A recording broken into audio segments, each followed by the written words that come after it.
नमस्कार, स्वागत है आपका ARS groups of study. ARS groups of study says keep studying and keep smiling. I hope आप लोग अच्छे होंगे और अच्छे से पढ़ाई कर रहे होंगे। मैं सौरभ कुमार, आपका एजुकेटर, आज मैं आप लोगों को फिजिक्स पढ़ाने आया हूँ। Dream do not work unless you do, मतलब जानते हो आप लोग? जब तक आप किसी काम को मन लगाकर नहीं करोगे तब तक आपका ड्रीम भी फुलफिल नहीं होगा। सो बच्चों, आज से हमारे साथ फुल्ली डेडिकेटेड होकर पूरे आपके एग्ज़ाम तक जुड़े रहें।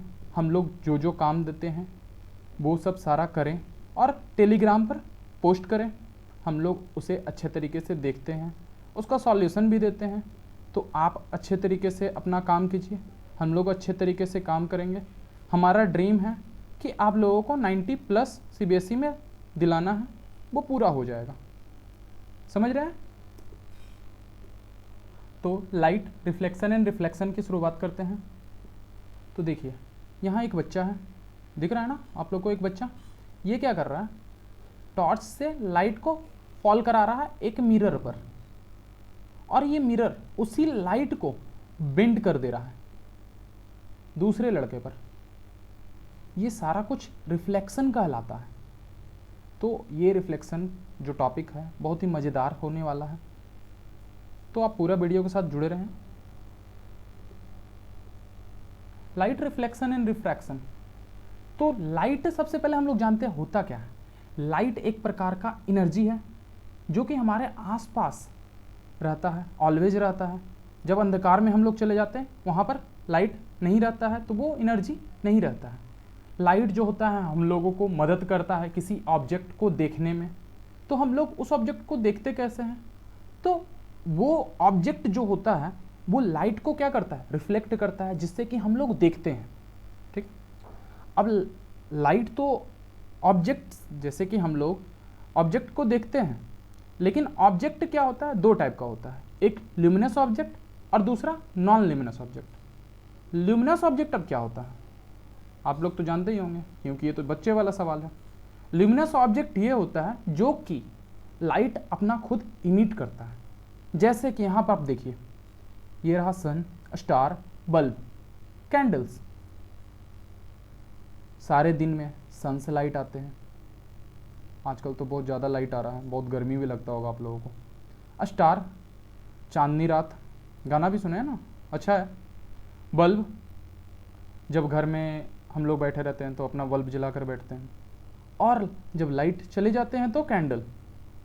और फिर अब बात करते हैं नॉन ल्यूमिनस ऑब्जेक्ट। वैसा ऑब्जेक्ट जो अपना लाइट इमिट नहीं करता है, लेकिन सिर्फ क्या करता है, तो वो दूसरे की लाइट को रिफ्लेक्ट करता है। जैसे कि आप अपने कमरे में देखिए, बहुत सारे ऑब्जेक्ट्स दिख रहे होंगे। क्या वो सारे ऑब्जेक्ट्स लाइट इमिट कर रहे हैं? नहीं करते हैं। वो सारे क्या करते हैं, आपके बल्ब के लाइट को रिफ्लेक्ट करते हैं, तब आप उसे आसानी से देख पाते हैं। यहाँ देखिए सन जो ल्यूमिनस ऑब्जेक्ट है, और ये रहा आपका मून, नॉन ल्यूमिनस ऑब्जेक्ट। तो आप इस मून को कैसे देख पाते हैं? तो देखिए, आप यहाँ बैठे हुए हैं, ये आपका अर्थ हो गया, अर्थ हो गया। और यहाँ आप बैठे हुए हैं भोलूराम, दिख रहा है ना, भोलूराम या गोलूराम, गोलूराम है ये। और यहाँ से ये लाइट इस पर गया, और ये लाइट को क्या कर दिया, इस पर बेंड करा दिया, मतलब रिफ्लेक्ट करा दिया। और यहाँ गोलूराम को चांद बहुत सुंदर दिखाई दे रहा है, और खुश, चांद तो आज बहुत सुंदर है।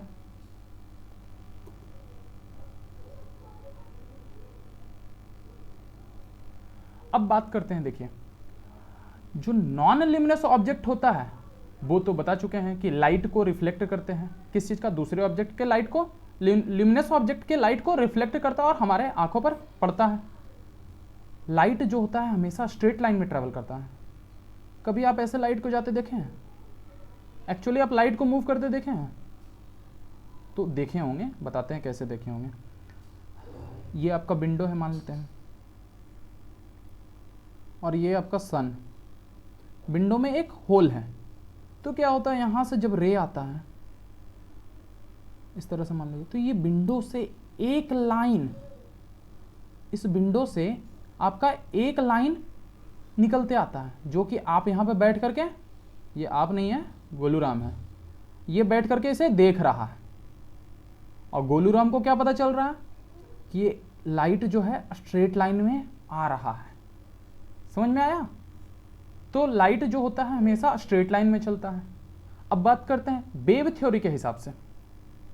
तो लाइट जो होता है ना कंसिस्ट करता है इलेक्ट्रोमैग्नेटिक वेव, जिसको कि कोई भी मटेरियल मीडियम का जरूरत नहीं होता है ट्रैवल करने में। जैसे कि आप सुने होंगे साउंड को ट्रैवल करने के लिए एक मीडियम का जरूरत होता है। पानी में चलता है साउंड, सॉलिड में चलता है साउंड, आपका एयर में भी साउंड चलता है। क्या वैक्यूम में चल पाता है साउंड? इसका कमेंट सेक्शन में आप आंसर दीजिएगा, ठीक है। और किस मीडियम में साउंड का जो स्पीड होता है ज़्यादा होता है, ये भी बताइएगा, सॉलिड में या फिर आपका लिक्विड में या फिर आपका गैस में। मेरी राइटिंग थोड़ी ख़राब है, आप लोग मैनेज कर लीजिएगा।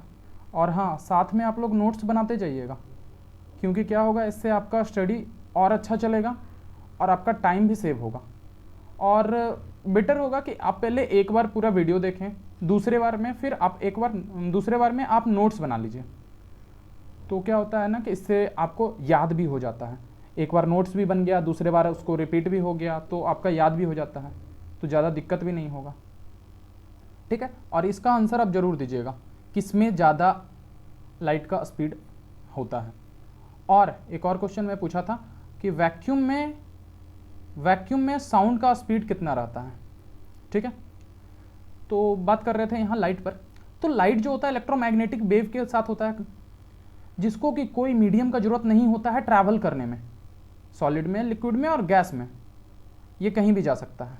मतलब आप सोच लीजिए, सन से लाइट आता है, हमारे अर्थ पर पहुंच जाता है, लेकिन आप लोगों को मालूम होगा कि एटमॉस्फेयर जो होता है, ठीक है, वो कुछ ही दूरी तक है। तो क्या ऊपर से कैसे आता है? तो बस यही प्रॉपर्टी के कारण आता है लाइट। समझ गए? जो वेवलेंथ होता है विजिबल लाइट का, वो बहुत ही स्मॉल होता है और उसका रेंज ज़्यादा नहीं होता है। 4 × 10⁻⁻7 से 8 × 10⁻⁻7 मीटर। ये देखिए, ये डाटा कितना छोटा है, 10 × 10⁻⁻7, 4 × 10⁻⁻7 से 8 × 10⁻⁻7 -7 है पावर में, वही मीटर में। बहुत ज़्यादा ही छोटा डाटा है विजिबल लाइट का। आप सोच रहे होंगे वेवलेंथ क्या होता है, तो वेवलेंथ मैं बता देता हूँ क्या होता है।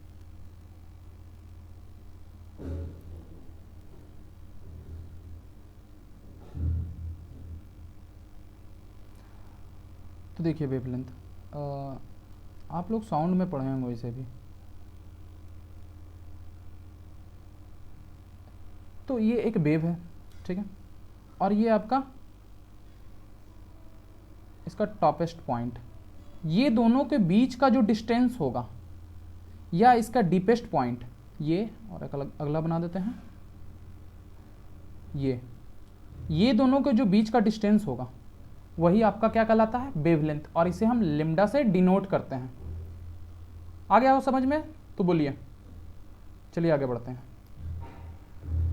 तो वेवलेंथ भी क्लियर हो गया आपको, तो पता चल गया कितना से कितना रेंज होता है। अब बात करते हैं पार्टिकल थ्योरी पर। तो इससे यह पता चल रहा है ना कि आपका यहाँ पर वेव थ्योरी भी हो रहा है और यहाँ पार्टिकल थ्योरी, मतलब लाइट आपका ड्यूअल नेचर शो कर रहा है। एक आपका वेव थ्योरी और दूसरा आपका पार्टिकल थ्योरी।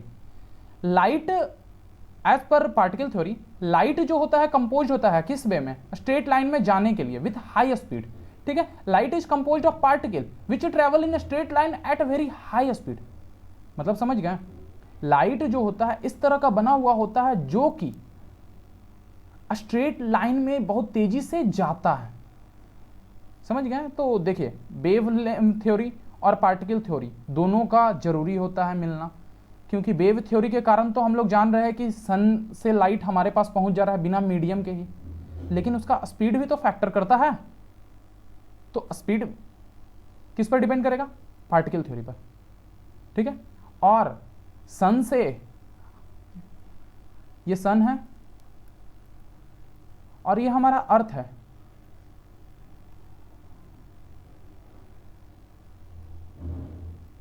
अर्थ हो गया। यहां से लाइट यहां तक आने में कितना समय लगता है आप लोगों को मालूम है? तो याद कर लीजिएगा, 8 मिनट अप्रॉक्स, 8 मिनट अप्रॉक्स लगता है।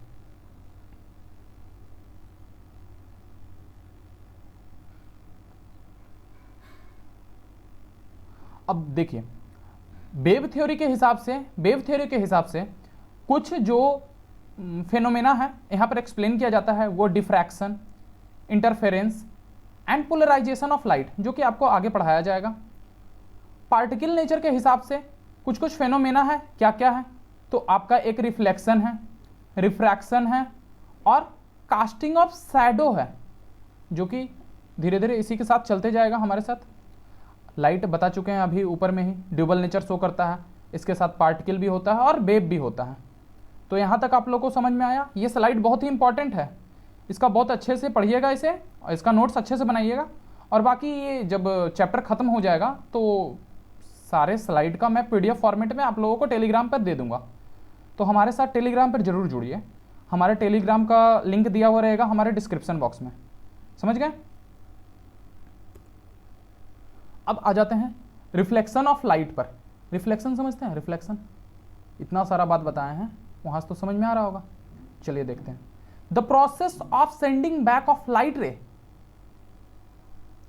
जो प्रोसेस होता है किस चीज का? लाइट को वापस भेजने का, जब किसी ऑब्जेक्ट पर पड़ता है तब। जैसे कि यहां पर देखिए, गौर से इस फिगर को देखिए, ये एक सरफेस है, दिख रहा है ना? ये एक सरफेस दिख रहा होगा आपको, दिख रहा है? नहीं दिख रहा तो रुकिए, दिखेगा आपको।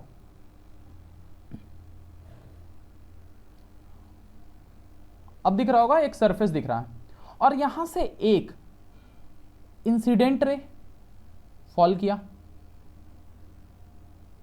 और ये वापस भेज दिया उसको, उसी रे को। यही आपको क्या कहलाता है? रिफ्लेक्शन ऑफ लाइट, ठीक है।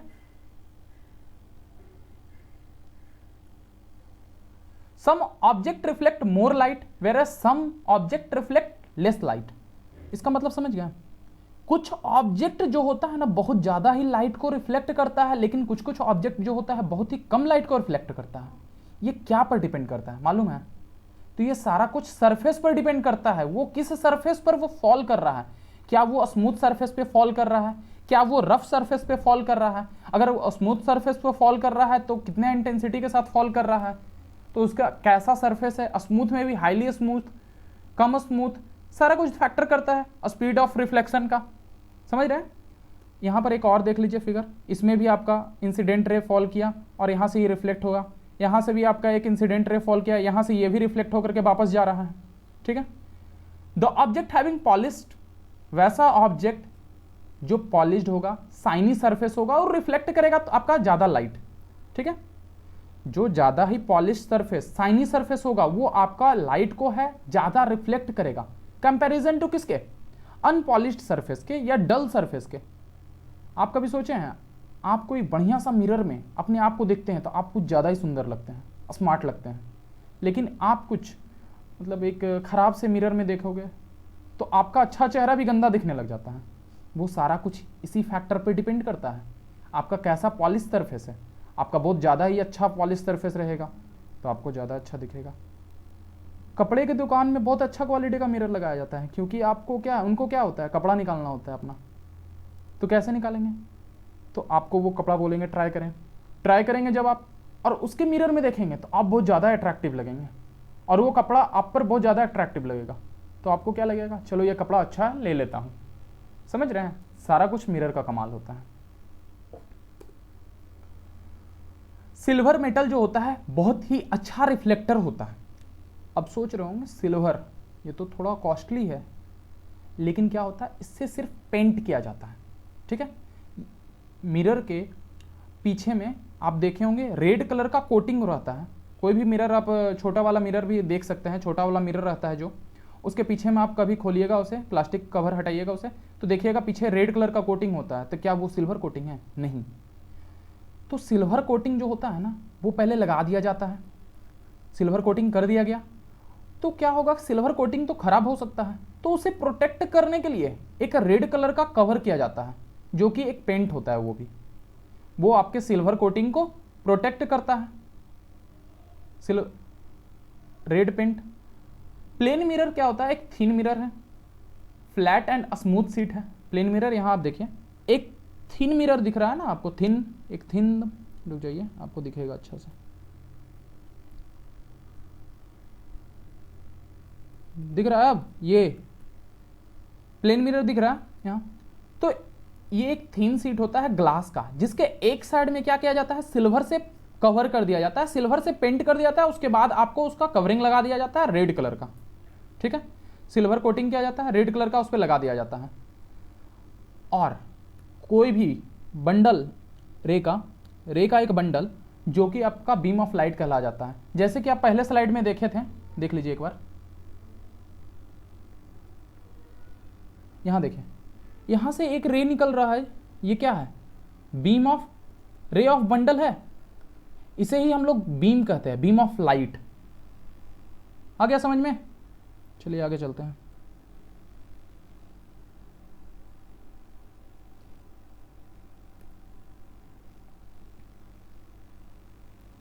यहां थे हम लोग। अब कुछ टर्म जान लेते हैं रिफ्लेक्शन से रिलेटेड, क्या क्या टर्म होता है, बहुत ही इंपॉर्टेंट है। टर्म जब हम लोग को नहीं मालूम होगा तो कैसे जानेंगे क्या काम कर रहा है। तो इंसिडेंट रे के बारे में जान लीजिए पहले। इंसिडेंट रे, अब ये क्या होता है, जैसे एक हम थोड़ा सा मिरर एक बना लेते हैं यहाँ,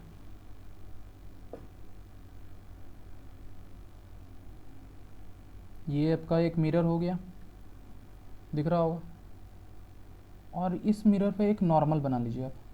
ये नॉर्मल जो होता है ऑलवेज 90 डिग्री पर होता है, ये ध्यान दीजिएगा, आप नॉर्मल टेढ़ा नहीं बनाइएगा, किसी और एंगल पर मत बना दीजिएगा, ये सारा कुछ 90 डिग्री पर बनाया जाता है, ठीक है। तो आप सपोज यहाँ से आप एक रे गिरा रहे हैं, तो जो रे गिरा रहे हैं ये इस तरह से दिखा दीजिए रे को, कुछ थीटा एंगल पर, थीटा एंगल का नाम है, थीटा एंगल पर आप रे गिरा रहे हैं, और ये रे इंसिडेंट रे कहलाता है। ये रे को क्या बोलते हैं हम लोग, incident ray, the ray of light that fall on the reflecting surface. ये रिफ्लेक्टिंग सरफेस पर जो रे गिर रहा है वो क्या कहलाता है, इंसिडेंट रे, ठीक है।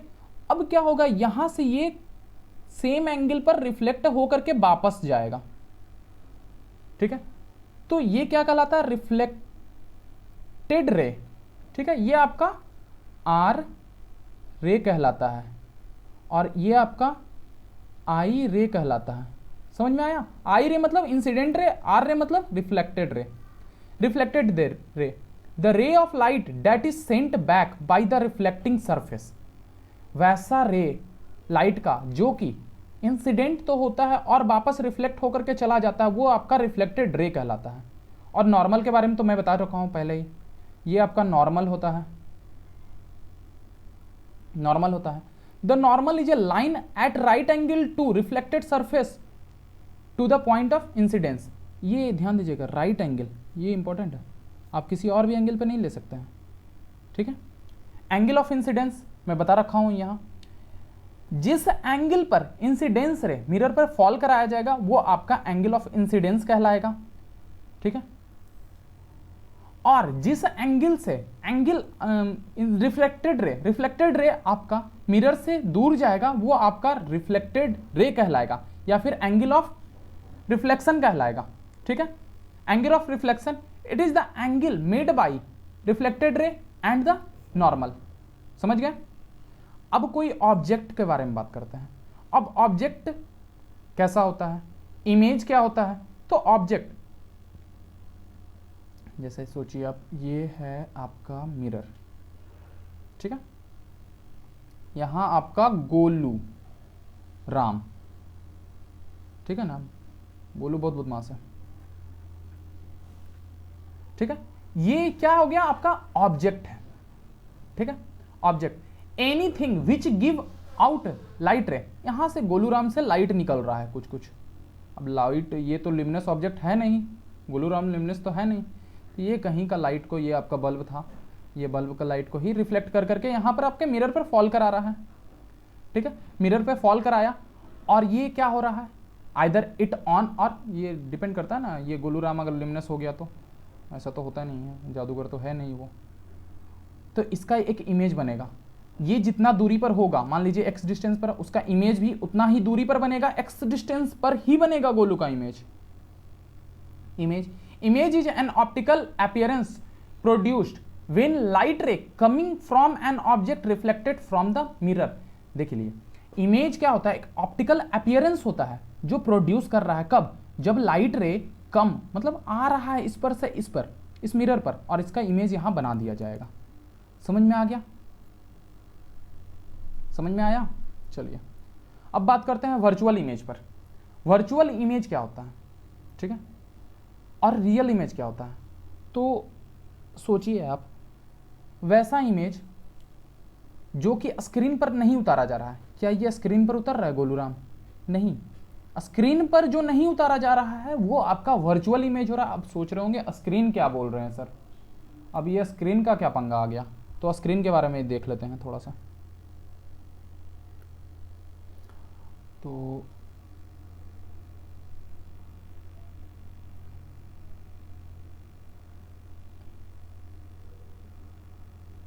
इसको ऐसे कर लेते हैं, जब ऑब्जेक्ट यहाँ से लाइट इस पर गिरेगा तो ये कुछ इस तरह से, यहाँ पर मान लेते हैं स्क्रीन है, इस पर इमेज बनाना शुरू कर दिया इस स्क्रीन पर, तो ये इसका रियल इमेज कहलाता है। रियल, जब भी इमेज आपका स्क्रीन पर बने तो वो आपका रियल इमेज कहलाता है। ध्यान दीजिएगा, जब भी इमेज आपका कोई स्क्रीन पर बने, स्क्रीन मतलब पर्दा, पर्दा पर बने, तो वो आपका रियल इमेज कहलाता है। और रियल हमेशा क्या होता है, उल्टा होता है, इन्वर्टेड होता है। ठीक है, फिर आपका बात करते हैं वर्चुअल इमेज पर। वर्चुअल इमेज क्या होता है, उसको बनने के लिए पर्दा का कोई ज़रूरत नहीं होता है, वो सिर्फ आपका बन जाएगा। जैसे आप अपना फेस डेली आप मिरर में देख करके खुश होते होंगे, वाह क्या स्मार्ट बंदा है, वाह कितना सुंदर लग रही हो, इस तरह से तो आप देखते हैं, तो वो क्या आपका रियल इमेज बनता है, नहीं, वो आपका वर्चुअल इमेज बनता है। समझ में आया। तो आपका रियल इमेज में आपका सिनेमा हॉल में जो स्क्रीन रहता है, आप मूवी थिएटर जाते होंगे मूवी देखने के लिए, तो वहाँ क्या रहता है, एक पर्दा रहता है, पर्दा पे सारा कुछ बनते रहता है इमेज, उसे हम लोग देखते हैं। अब आप सोच रहे होंगे पर्दा पे तो सीधा बनता है, तो आप बोल रहे हैं क्यों उल्टा बनता है, तो एक्चुअली उसको उल्टा रखा जाता है, पर्दा पे जो सीधा हो जाता है। समझ में आ गया। लॉ ऑफ रिफ्लेक्शन के बारे में बात करते हैं। टोटल 2 लॉ होता है, ठीक है, 2 लॉ होता है लॉ ऑफ रिफ्लेक्शन में। पहला क्या होता है, एंगल ऑफ इंसिडेंस और एंगल ऑफ रिफ्लेक्शन दोनों इक्वल होता है। यहां देखिए आप गौर से, ये बताया था मैंने पिछले फिगर में, ये थीटा तो ये भी थीटा, ये आपका एंगल ऑफ इंसिडेंस है, दिख रहा है ना, एंगल ऑफ इंसिडेंस। तो ये आपका एंगल ऑफ रिफ्लेक्शन है, ठीक है, ये इंसिडेंट रे और ये रिफ्लेक्टेड रे, तो एंगल ऑफ इंसिडेंस और ये एंगल ऑफ रिफ्लेक्शन, क्लियर। और दूसरा इंसिडेंट रे, ये आपका इंसिडेंट रे, फिर आपका रिफ्लेक्टेड रे, देखिए गौर से, ये आपका रिफ्लेक्टेड रे, और ये तीसरा आपका नॉर्मल। तीनों क्या करता है, एक पॉइंट पर या एक प्लेन पर मिलता है। ध्यान दीजिएगा, एक पॉइंट या एक प्लेन, ठीक है, बहुत ही इंपॉर्टेंट। ये मान लीजिए ऑब्जेक्टिव, सब्जेक्टिव, हर जगह ये इस तरह का क्वेश्चन, इससे रिलेटेड तो क्वेश्चन रहता ही रहता है आपको पूरे पेपर में, कभी ना कभी तो जरूर इससे क्वेश्चन मिल जाएगा, इसलिए ध्यान से इसको समझ लीजिए। फिर से मैं बता देता हूं, एंगल ऑफ इंसिडेंस क्या होता है, इंसिडेंट रे और ये आपका रिफ्लेक्टेड रे नॉर्मल से इक्वल एंगल बनाते हुए एंटर करते हैं और एग्जिट करते हैं, क्लियर। और दूसरा इंसिडेंट रे, रिफ्लेक्टेड रे और नॉर्मल, तीनों क्या होता है, एक पॉइंट पर लाई करता है और एक प्लेन पर लाई करता है, दोनों में से कोई एक भी बोल सकते हैं, सेम पॉइंट या सेम प्लेन। समझ में आ गया। अब देखिए नोट कुछ ये इंपॉर्टेंट है, जब कोई रे, जैसे सोचिए मैं बता कर देता हूं फिगर बना करके, ये आपका मिरर है, ये आपका नॉर्मल, ठीक है। अब कोई रे गिरेगा, इसी पर गिरेगा, रे भी इसी पर गिर रहा है, नॉर्मल पर ही, और वापस भी रिफ्लेक्ट होकर इसी पे जा रहा है, तो क्या इसका थीटा जो है आई, थीटा आई और थीटा आर कुछ होगा, इंसिडेंट एंगल और रिफ्लेक्टेड एंगल कुछ होगा, दोनों होगा 0 डिग्री, क्योंकि ये तो नॉर्मल से कोई एंगल बना ही नहीं रहा है।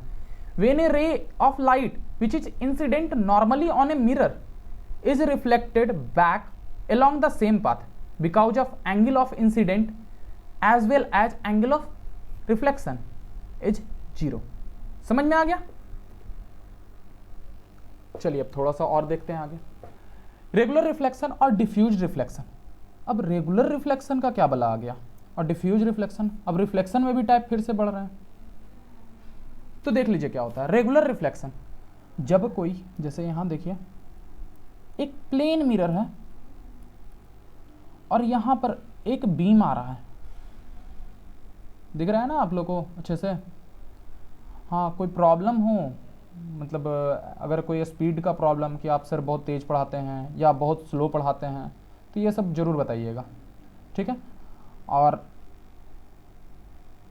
अगर ज़्यादा ही स्पीड हो जा रहा है तो आप यूट्यूब में ऑप्शन होता है स्लो करने का, वो भी कर करके ये देख सकते हैं, और ज़्यादा अगर स्लो है तो आप फास्ट करके भी देख सकते हैं।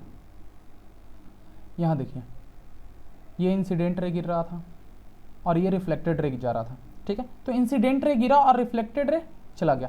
ये एक सेम पैटर्न आपको दिख रहा है, पैरेलल में इंसिडेंट रे आ रहा है और पैरेलल में रिफ्लेक्ट होकर के जा रहा है, समझ गए?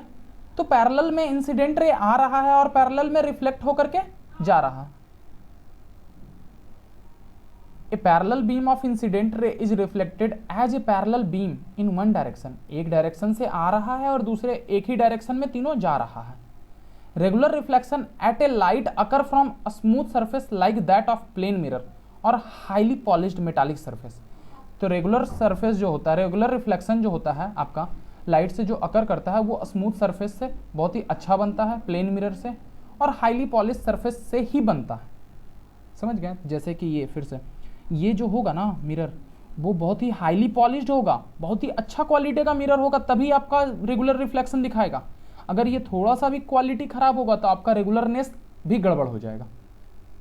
तो आपको रेगुलर रिफ्लेक्शन अगर अच्छे से देखना है तो बहुत ही अच्छा क्वालिटी का आप मिरर लीजिए, तब आप वहाँ पर देख सकते हैं। अब आप बात करते हैं डिफ्यूज रिफ्लेक्शन पे बात कर रहे हैं, जिसे हम लोग इरेगुलर रिफ्लेक्शन भी बोलते हैं। इरेगुलर वो देख लेते हैं, जैसे सोचिए ये एक सरफेस है, ठीक है, और इस पर से इस तरह से लाइट गिर रहा है, पैरेलल में गिराइए लाइट आ रहा है, लेकिन क्या होगा, ये इधर गया, ये इधर गया, ये इधर चला गया, ये इधर चला गया, किधर भी चला जाएगा। तो ये सब क्या हो जाएगा, किधर भी चला जाएगा मतलब, तो ये आपका डिफ्यूज रिफ्लेक्शन दिखा रहा है। डिफ्यूज रिफ्लेक्शन या फिर हम लोग बोल सकते हैं इरेगुलर रिफ्लेक्शन। जब कोई parallel beam incident light fall करेगा इन डिफरेंट डायरेक्शन में, समझ गए? जब पैरेलल बीम फॉल कर रहा है और वो रिफ्लेक्ट कर करके अलग अलग दिशा में जा रहा है तो वो आपका डिफ्यूज रिफ्लेक्शन दे सकता है। तो हम लोग के डेली लाइफ में बहुत सारे ऑब्जेक्ट्स कह सकते हैं मिरर को छोड़कर, वो सारे, या फिर कुछ बढ़िया मेटल, वो सब आपको रेगुलर रिफ्लेक्शन दिखा सकता है। बाकी सब में आपको, जैसे कि आपका कॉपी, आपका पेन, आपका बैग, आपका लैपटॉप, आपका बहुत सारा सामान है, आपका घर भी, ये सब कुछ क्या दिखाएगा आपको, डिफ्यूज रिफ्लेक्शन दिखाएगा, ठीक है? ये सारा कुछ rough surface, paper, cardboard, chalk, table, chair, wall, unpolished metal object, जैसे कि आयरन होता है, अनपॉलिश्ड होता है ये। यहाँ देख सकते हैं आप इमेज अच्छे से, ये आपका पैरेलल रे गिर रहा है, ये देखिए आपका पैरेलल रे गिर रहा है, तीनों गिर रहा है, और ये रिफ्लेक्ट होकर के ये हाईली पॉलिश सरफेस है, ये आपका दिख रहा है ना एमआर, ये हाईली पॉलिश सरफेस है। तो ये आपका रे गिरा इस तरह से पैरेलल में और रिफ्लेक्ट होकर के पैरेलल में, एक सेम पैटर्न। ये देखिए आपका डिफ्यूज में, डिफ्यूज कैसा है, एक लग रहा है कि स्पीड ब्रेकर डाल दिया है, ठीक है? तो यहाँ पर एक पैरेलल रे गिर रहा है लेकिन इसका डायरेक्शन रिफ्लेक्शन का जैसे तैसे कर दिया है, समझ गया?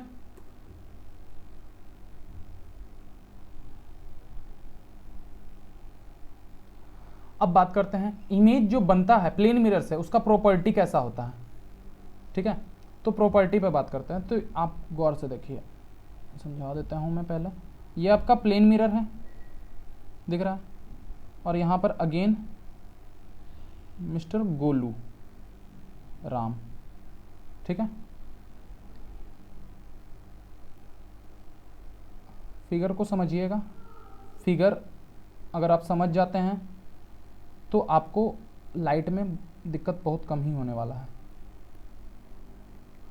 तो आपका ये गोलू राम है जो कि एक मिरर से एक्स डिस्टेंस पर खड़ा है और अपना एक हाथ उठा करके दिखा रहा है, ठीक है। और अगेन इसका इमेज बन रहा है कहाँ, तो एक्स डिस्टेंस पर, और उसका हाथ उठा करके ये दिख रहा है, ठीक है। तो इमेज आपका यहाँ कैसा बन रहा है, वर्चुअल और इरेक्ट बन रहा है। कैसा बन रहा है, वर्चुअल और इरेक्ट बन रहा है। ये वर्चुअल है क्योंकि ये पर्दा पर तो नहीं उतार रहे हैं ना। क्या आप लोग अपना फोटो जब देखते हैं, इमेज देखते हैं मिरर में, तो क्या एक पर्दा लगा करके देखते हैं? ऐसा तो नहीं है। आप मिरर में गए, खड़े हो गए, देख लिए, ये नहीं ना होता है कि मिरर के सामने खड़े हुए हैं, फिर एक पर्दा लेकर खड़े हुए हैं और उसके बाद हम पर्दा में देख रहे हैं अपना इमेज। ऐसा तो नहीं होता है। तो ये वर्चुअल होता है और इरेक्ट होता है, सीधा होता है। ऐसा कुछ नहीं ना है कि आप अपना फेस मिरर में देखने गए और आपको पैर दिखने लगा, ये भी नहीं होता है। तो ये आपका इरेक्ट होता है, of same size as of the object. और जितना बड़ा, अगर गोलू राम 6 फीट का है, तो गोलू राम का इमेज भी कितना बनने वाला है, 6 फीट का ही बनने वाला है। ऐसा नहीं ना होगा कि गोलू राम का हाइट 6 फीट है रियल में और इमेज उसका बन गया 8 फीट या 4 फीट, ऐसा नहीं होगा। एट द सेम डिस्टेंस, मैं बता चुका हूं, जितना दूरी आप रहिएगा खड़ा मिरर से, उतना ही दूर पर आपका इमेज भी बनेगा मिरर से। और लेटरल इन्वर्टेड, अब लेटरल इन्वर्टेड क्या भला आ गया?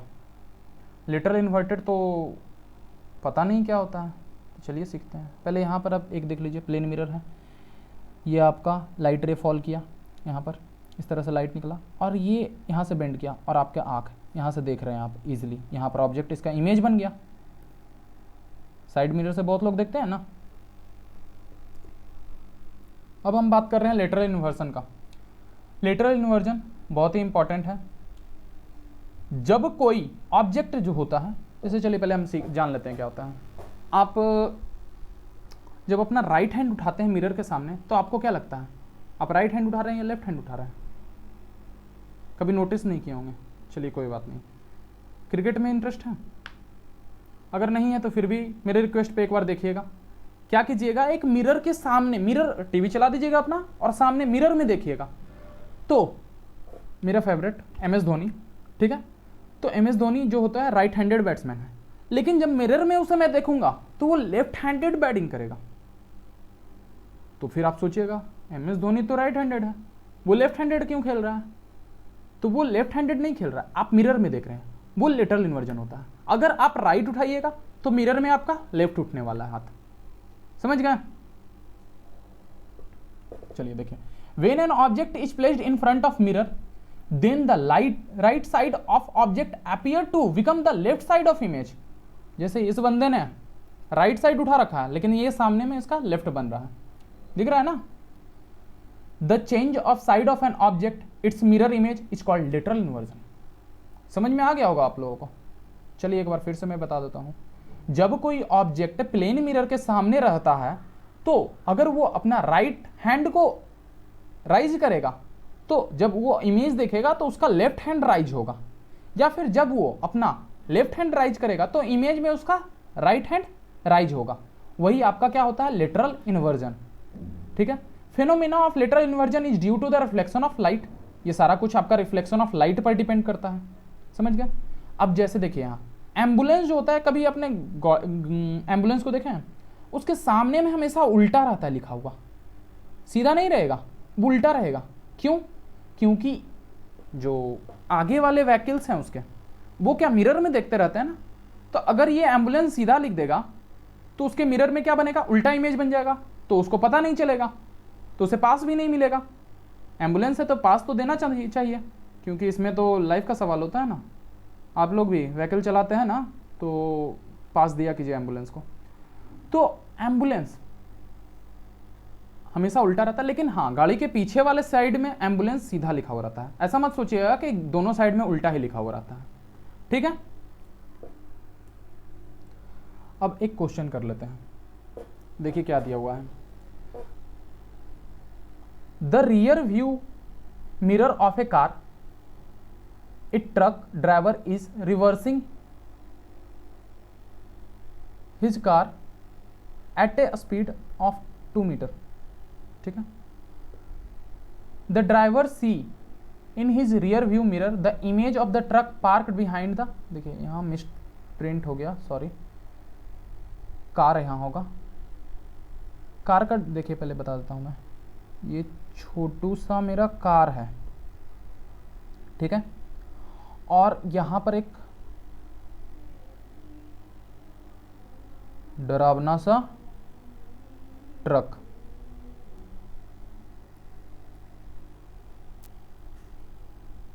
चलो इसका पहिया भी बना दिया जाए,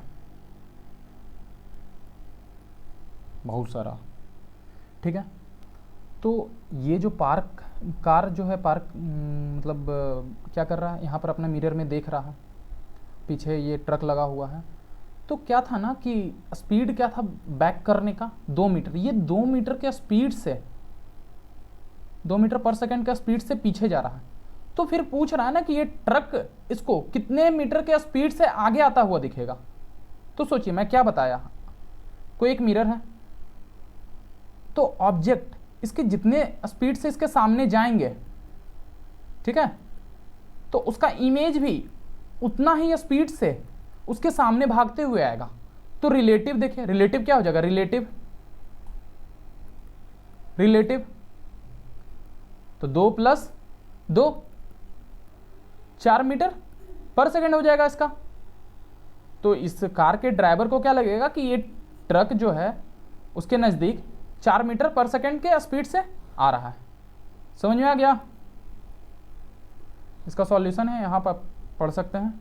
इन a plane mirror the object and its image always remain at the same distance from the mirror, so when the car reverse at 2 metre per second the image will also appears toward the mirror at the same speed of 2 metre, so the speed at which image of truck appears to approach the car driver will be. समझ में आ गया? चलिए ऐसा काम कीजिएगा, इसे खुद कर लीजिएगा, नहीं तो मैं बता ही देता हूँ, रहने दीजिए। देखिए क्या है, एक मिरर है, ठीक है, और ये डेविड, चलो यहाँ फिर से मैं डेविड को हटाओ और गोलू राम को यहाँ क्या कर देते हैं, खड़ा, ठीक है, गोलू राम खड़ा हो गया, और ये रहा गोलू राम का इमेज, गोलू राम का इमेज दिख गया, ठीक है। तो गोलू राम इनिशियली कितना दूरी पर खड़ा था, 4 मीटर के दूरी पर था, बाद में तो इमेज उसका कहाँ रहेगा, वो भी तो 4 मीटर के ही दूरी पर रहेगा। लेकिन क्या बोल रहा है, he move 1 metre toward the mirror, वो जो है मिरर के तरफ मूव कर गया। कितना मूव कर गया, 1 मीटर, मतलब कि गोलू राम यहां पहुंच गया।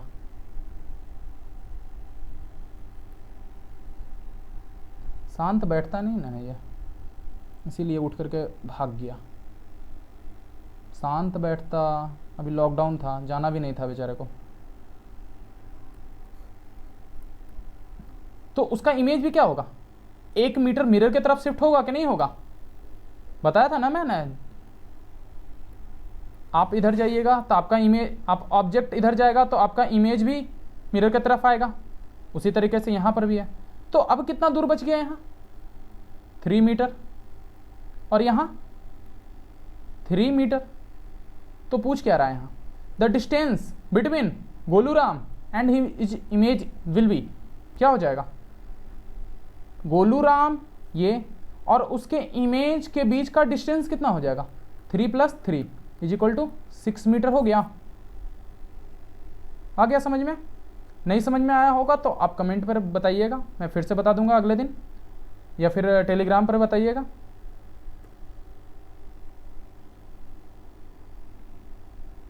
देखिए एक क्वेश्चन दिया हुआ है, a man stand 10 metre in front of a large plane mirror. एक बच्चा, एक व्यक्ति जो है, एक आदमी है, एक बड़े से मिरर के सामने में 10 मीटर के दूरी पर खड़ा है। How far he walk before he is 5 metre away from the image. तो पूछ रहा है ना कि कितना दूर वो जाए कि वो अपने इमेज से 5 मीटर की दूरी पर रहे। Before he is 5 metre away from his image, उसका इमेज से वो 5 मीटर की दूरी पर है, मात्र उसके इमेज से वो 5 मीटर की दूरी पर है। समझ रहे हैं? तो सपोज 5 मीटर है ना, गौर से देखिएगा, तो 5 मीटर है,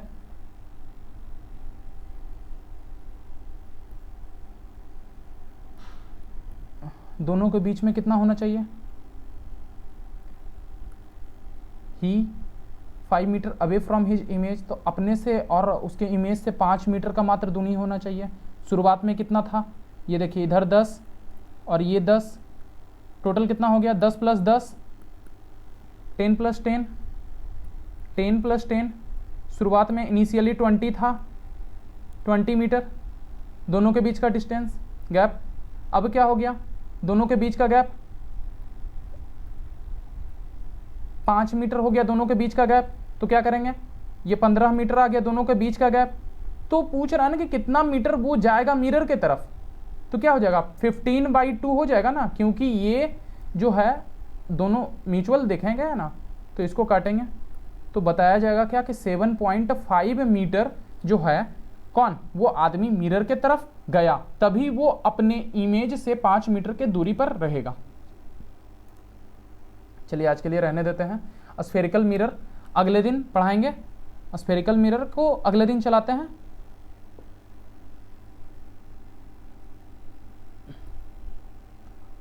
आशा करते हैं ये सेशन आपको बहुत अच्छा लगा होगा। धन्यवाद। मैं सौरभ कुमार, और